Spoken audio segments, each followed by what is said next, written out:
Welcome back to Stage Dive. I am very proud to announce that we have a special limited series coming at you for the month of August this year. I'm hosting and producing a show called The Making of Denver Legends at your mom's house on September 1st, right here in the city. And we have 5 amazing artists who are performing with me. We have Ason Yugen, Binta Zang, ReSrface, Ego and Friends, and Malcolm Wise. As I do in the podcast, it was really important to me that I share the stories of these artists before I got them together on stage to actually perform. And so I sat down and I interviewed each one of them. And just like all of our guests, they were insightful, they were thoughtful, and there's so much beautiful texture to their lives and to their journeys that we don't get to see until we take the time to ask these questions. So I'm so excited to share their stories with you. I'm so excited that I got to sit down with them. And most importantly, I'm excited for you to get to hear these stories and then come to see them perform on September 1st. Pa. Had to. Had to. Yep. Dope. Okay. First question: pizza or tacos? Pizza, I think, for me personally, unless you have a crazy taco. But a taco is nice because you could put anything on the taco. Facts. But you could also put anything on a pizza. What are your pizza toppings? What's your go-to? My favorite pizza topping is a pepperoni and pineapple. So Is that a Denver thing? I don't know. I just like it. I don't. Because I've heard 3 different people. Really? Like, yeah, in Colorado, be like, oh yeah, pepperoni pineapple. Like, but like, and it just rolls off the tongue. It's like, all right, like, I love. What's your favorite spot to order from? I don't think I have one. I think I'm a food nomad. So anywhere I could get some food, I'll get some food, and if it's good, I will go back. But there's not a place that's like got me Your enough. spot. Yeah, you know, it's not like secure. It hasn't locked me down as a customer yet. So I hear you. I'm still on the hunt for that place. Nice. What is your most used emoji? Oh, that's an interest.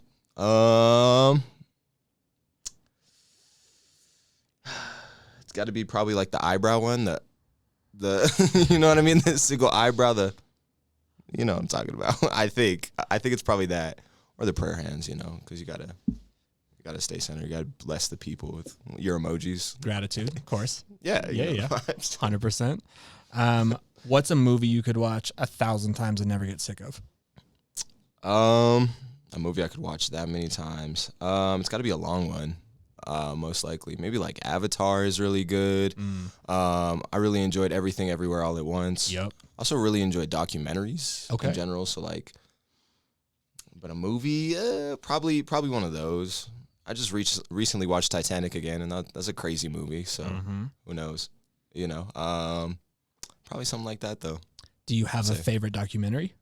Favorite documentary? Blackfish is really good. It's about like SeaWorld and the orcas from the ocean that they kind of captured and stuff like that. I thought that one was really riveting. And then I just watched another one recently. They like come and go. Yeah. I thought the Woodstock 99 one was really interesting. I thought the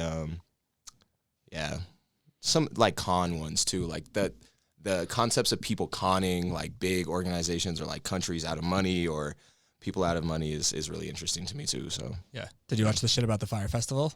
Oh yeah, definitely. That shit was wild. It was crazy how you could promote that much and put that much backing into promotion with no actual plan for the event that you are promoting. So definitely crazy. Guys, do we have water? No. Do we have bathrooms or like bad. even a place for people to stay? Nah. Promo it. Promo it harder. All right. What is the most embarrassing fashion trend you've ever participated in? I used to make duct tape bow ties and I would wear them to school. So I don't think it was a trend because I was the only one doing it, but you know, that was probably the one for me. How did that start? Well, for a while when I was a freshman in high school, I used to wear ties to school every day. And so eventually, you know, I was like, there's just not enough. There's not enough versatility. I don't have enough money to keep buying ties, so I needed to make some. So I made myself some bow ties, called it a day. It was actually pretty good. I think some of them were pretty solid. Pretty fire. Yeah, so I think I got it figured out. Bobby pin, that's what it was. It was duct tape, roll, and a bobby pin. There you go. Just made my own clip-on duct tape bow tie. So that's dope. probably got to be the one. Yeah. That's amazing. It has to be. And when did you start making music? I started making music in 2016. I was a senior in high school, and I remember specifically we had AP, I had AP Spanish, and part of the AP Spanish exam was the oral part of it, which is speaking, all that stuff. And so I got introduced to Audacity, and Audacity was interesting because that was the first time I've ever seen like a audio interface, like DAW type of thing. And it was like super basic, free, all this stuff. But after that, after I was introduced to it for that purpose, I took it and started like getting YouTube beats, making music, and doing whatever I could do from there. So that's the first time I started making music, was 2016. Okay, cool. And was making music something you'd always been curious about but never started? Or was it literally like you saw the software and you're like, ooh, my brain? Well, I remember very early on, I always wanted to make music. And so I'd always make these like failed attempts to get super cheap instruments or something from like a thrift store or something. I remember the first time I ever had a real instrument, quote unquote, there was this little like battery powered synthesizer that one of my mom's friends gave me. And it was the first and only like instrument I had at the time. And so when I was a freshman in high school, so this is like 2012, I would just like play along with whatever I could and try to learn by ear. That broke, which was heart-wrenching. I can't even lie to you. I know it just like died one day, and man, that got to me. But then I started playing piano probably around sophomore, junior year of high school. So before I ever started making music, I was playing music. Got it. Yeah. And when you started playing, how much of that was like just feeling it out versus like I learned music theory, I went through the process, blah, blah, blah? A lot of it was YouTube videos. Okay. Like you could learn anything on YouTube. I think any and everybody should learn whatever they want to do or any craft that they need to learn off of YouTube. Mm-hmm. So I essentially searched for every song that I liked and learned how to play it off a YouTube tutorial or whatever. And like doing that enough helped me get the baseline for music theory. Like this is the key. And, you know, working in these certain keys enough will help you know the scale. And when you know that scale, then you have a lot more freedom to like freestyle or do whatever. And then you get like the patterns of this chord usually goes to this chord, usually goes to this. So it's like, you know, just repetition.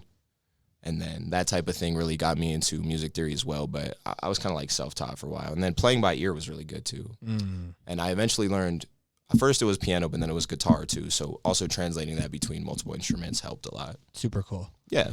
Was there a particular song that you look back on that felt like a real breakthrough and you're like, oh shit, like I really know how to play now?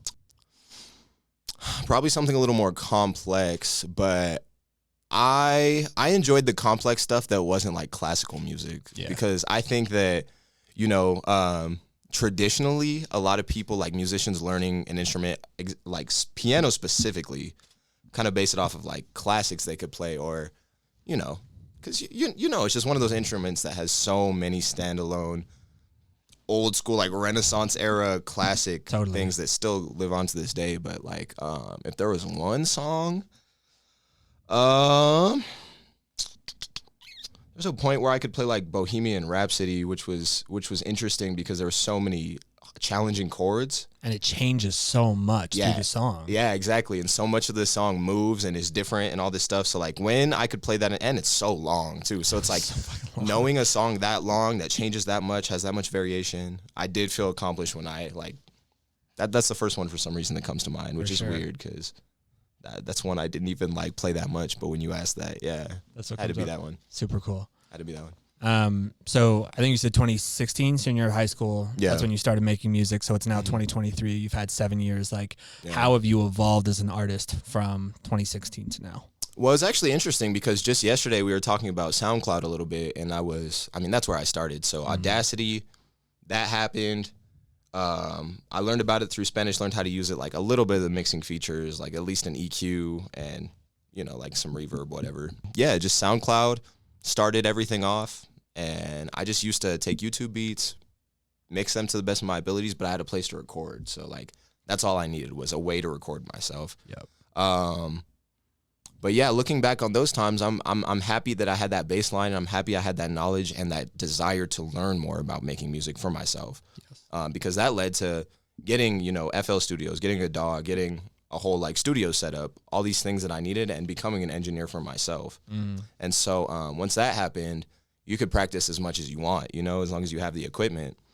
I was a workhorse for sure. So looking back at those times is super dope, but I will say that, you know, being the artist I am today, I feel happy that allowed me to begin somewhere where a lot of people might not begin. Yep. feel like a lot of artists go into the studio and they work off instrumentals and they do that type of thing, which is really, really good. And that is also how I started, but also learning how to produce helped me a lot. So just seeing the evolution, I'm happy now because I feel like my music is at a place where like I can communicate accurately how I'm feeling.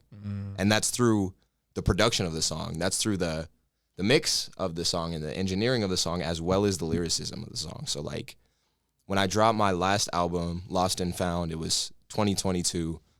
I felt like that one was like, okay, like I'll be 45 and still like this. You know, I'll be like, I'll have kids and I'll show them this and I'll be proud of it. So that was the first time I really felt like super, super, super good about something I released from like a, I don't know, like a soul perspective. I don't know how to explain that better, but like, I feel like that one will resonate with me forever. So hopefully other people too.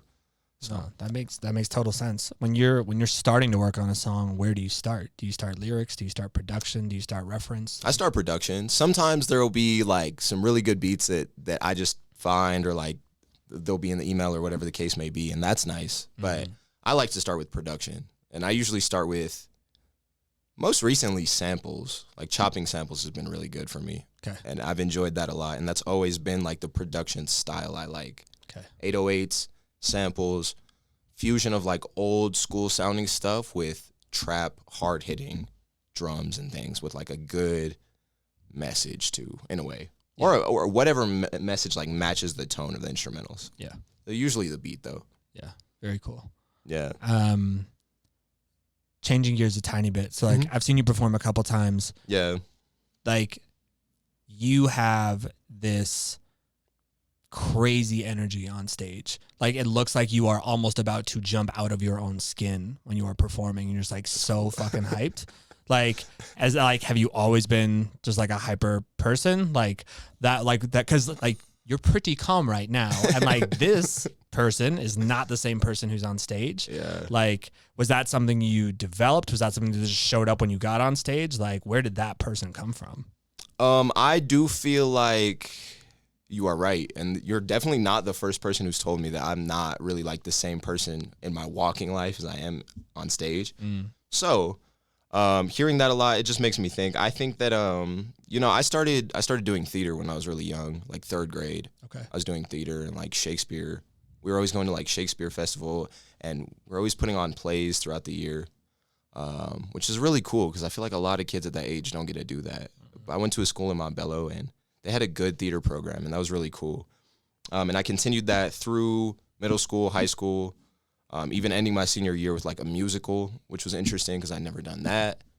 But theater has always been a part of my life where like I could go be a character. I could go be whoever I'm playing. But like I have been historically good, in my opinion, at like fully immersing myself in that character.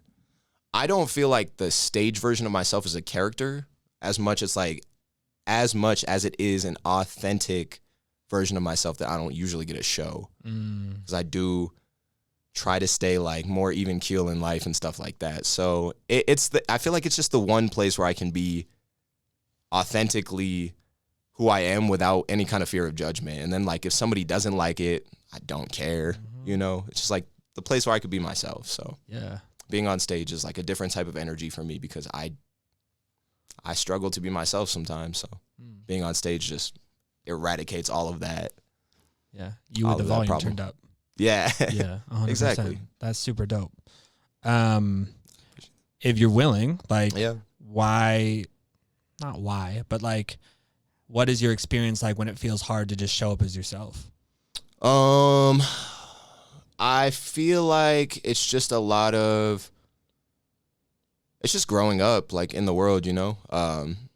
I feel like a lot of people struggle to be themselves because somebody tells them not to be themselves, or you have a parent kind of criticizing you, or you have friends criticizing you, or you're criticizing your own self all the time.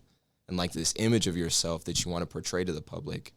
But it's just one of those things. Like, I think we're all just, not all of us, but I feel like a lot of us are trying to fit in to just be like this normal or whatever this baseline of humanity is supposed to be, even though we're all not. There's literally not a normal. There's no such thing as normal.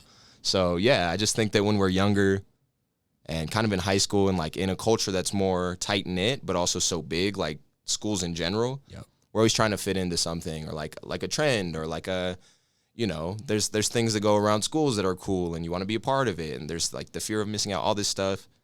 I've always been myself, but I also know that like I do dial myself back a little bit because of just like, you know, growing up, people being critical, me being critical of myself and just wanting to kind of fit this mold that doesn't really exist. Yeah. It's tough. I think all of us do it. So Yeah. I think when you get older, it kind of goes away a little bit, you know? I'm not, well, I'm a good amount older than you. And like, yeah, at some point you're just like, oh, it just doesn't fucking matter. Yeah. Like it just doesn't matter. It doesn't. So yeah. I mean, I'm kind of at that point now where I'm like, I hope everybody can be themselves, and I love connecting with authentic people. And yeah, so that's the one thing I really love about music and being a part of like all of this stuff is you find the people who are authentic to their selves. Like you can't write a song. Well, you can. Let's. Yes, you can. You could. But most people don't write a song from somewhere else beside like their heart. Yes. What they're feeling, what the beat makes them think of, whatever the case is, their perspective. And music is great because it brings together people who want to express their true self. Stage self, I feel like so many people on stage are different than they are in real life. And there's a very true authenticity to that version of them on stage. And also the version of them that's different off stage. I think in general though, like it's just been really cool to connect with people, and being yourself is the most important thing, and that's why I think music's really cool because it allows us to do that in so many ways. So 100%. Yeah. What's a part of your story you wish more people either knew about or understood? I feel like sometimes that's a good question.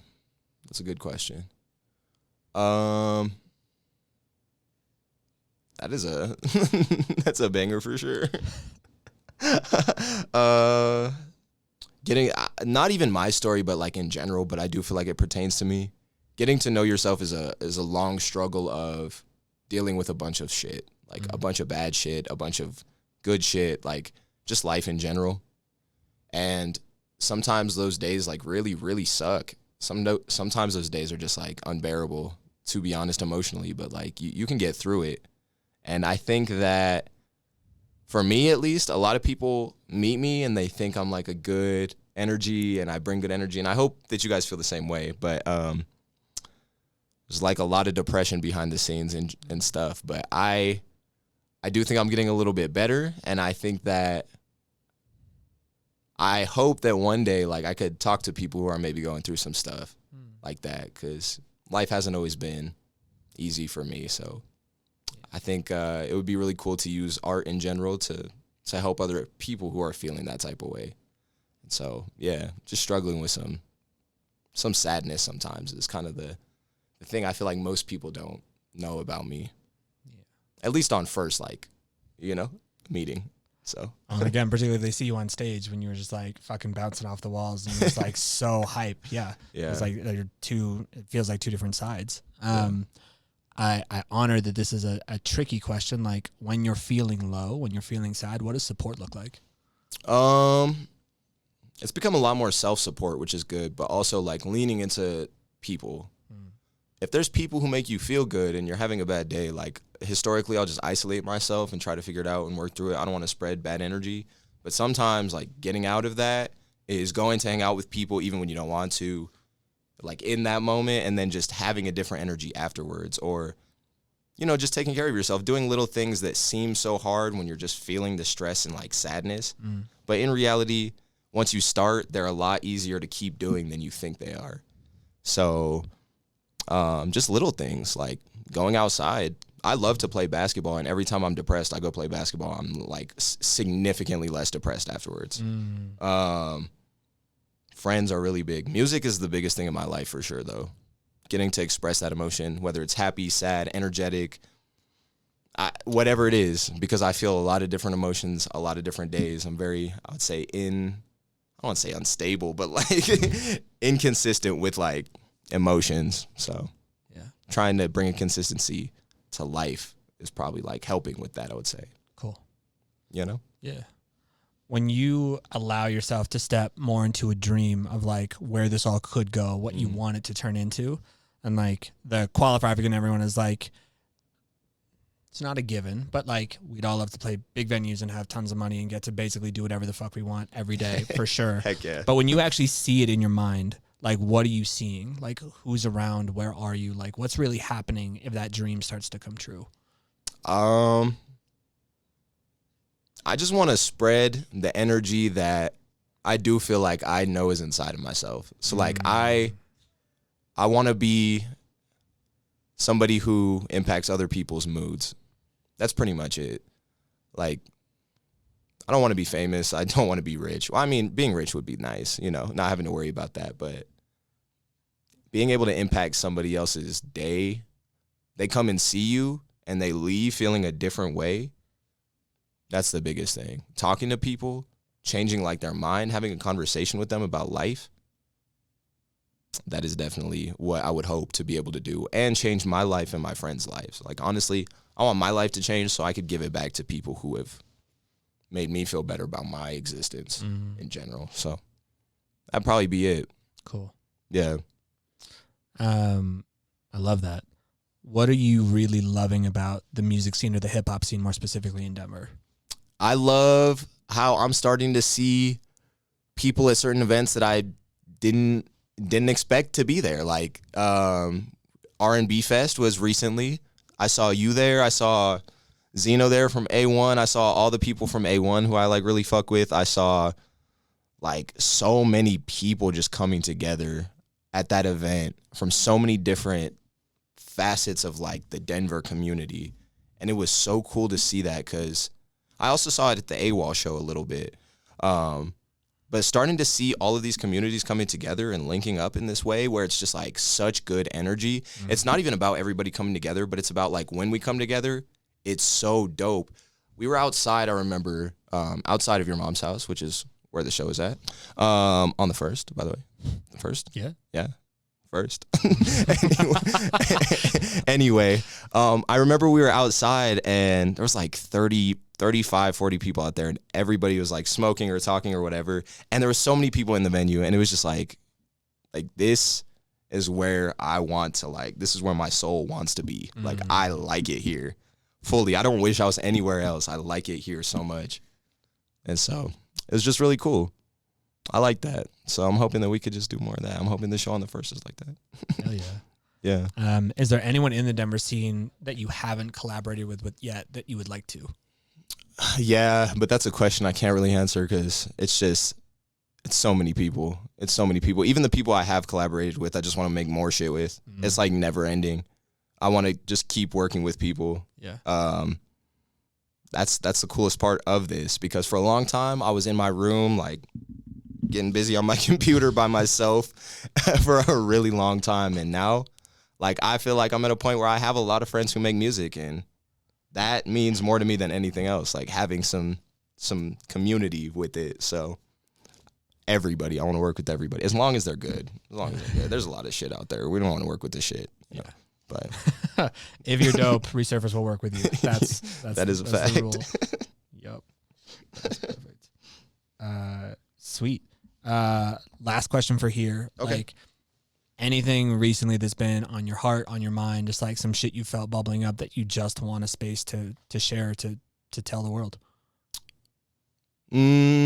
Just life always keeps moving forward. Life always keeps moving along. Like you have the goods, you have the bads, but like it just keeps going. So I think that's the thing I've learned as I've gotten older. If you just wait, it'll be good, it'll be bad, but it'll always come back to something. So I think balance is key. And so, yeah, that's it. That's probably everything. Cool. I appreciate you. Yes, sir. Thank you. That was a crispy dad. Thank you again for tuning into this special episode. Again, this is all leading up to our performance at the Making of Denver Legends at your mom's house on September 1st, right here in Denver, Colorado. You can get tickets from the link in the video description below, or you can reach out to me personally. I would love to see you there. Thank you.